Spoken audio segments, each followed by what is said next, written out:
കിബറിന്റെ രണ്ടാമത്തെ അടയാളം ഇയ്യാഉലുദ്ദീൻ പറയുന്നുണ്ട്, വീട്ടിലുള്ള ആവശ്യങ്ങൾ മൂപ്പർക്ക് നിർവഹിച്ചു കൊടുക്കാൻ ഭയങ്കര മടിയായിരിക്കും. ഭാര്യ പറഞ്ഞു, അതിഥികൾ വരുന്നതല്ലേ, തീരെ വയ്യ, നിങ്ങൾ ഒന്ന് ആ ബാത്റൂം തേച്ച് കഴുകിയിട്ടില്ലെങ്കിൽ ഒരച്ച് കഴുകിയിട്ടില്ലെങ്കിൽ ജസ്റ്റ് ഒന്ന് ഫ്രഷ് ആക്കും, ഉസ്താമാരെല്ലാം വരുന്നതല്ലേ, ഞാനാ ബാത്റൂം കഴുകാനോ, നീ എന്താ പറയുന്നത്?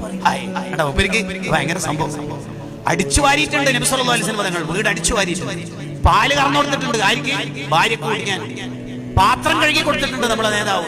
നിങ്ങൾ ആലോചിച്ചു, ഷെഹ്റാൻ ഇമാമിന്റെ ഭാര്യ നിത്യമായി അസുഖത്തിലായപ്പോൾ ആ ഭാര്യ മൂത്രൊഴിച്ചതും കാഴ്ചച്ചതൊക്കെ വൃത്തിയാക്കിയ കൈകളായിരുന്നു ഷെഹ്റാൻ ഇമാമിന്റെ, അഥവാ 300 കിതാബ് എഴുതിയ കൈ.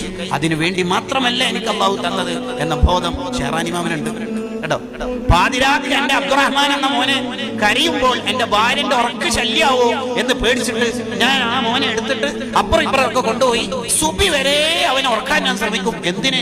എന്റെ ഭാര്യന്റെ ഒരു സെക്കൻഡ് ഉറക്ക് പോണ്ട.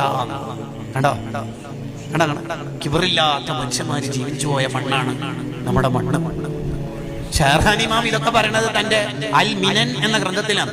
എനിക്ക് അല്ലാഹു ചെയ്ത അനുഗ്രഹങ്ങൾ എന്ന് പറഞ്ഞിട്ടാണ് ആ ഗ്രന്ഥം ആരംഭിക്കുന്നത്.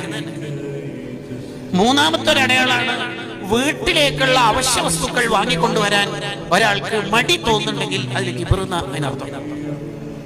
മാർക്കറ്റിൽ ഞാൻ പോകാനാ എല്ലാം കൂടെ എനിക്കൊരു പ്രസ്റ്റേജിൽ ഞാൻ 4 ദിവസം അബുദാബിയിൽ ലീവ് എടുത്തിട്ട് വന്നത് ഇതിനാ. ഹോം ഡെലിവറി ഇല്ലേ? അഹ്മദ് ബിൻ ഹംബൽ റളിയല്ലാഹു അൻഹുവിനെ കുറിച്ചും അവരുടെ മകൻ അബ്ദുല്ലാഹി തങ്ങളെ കുറിച്ചും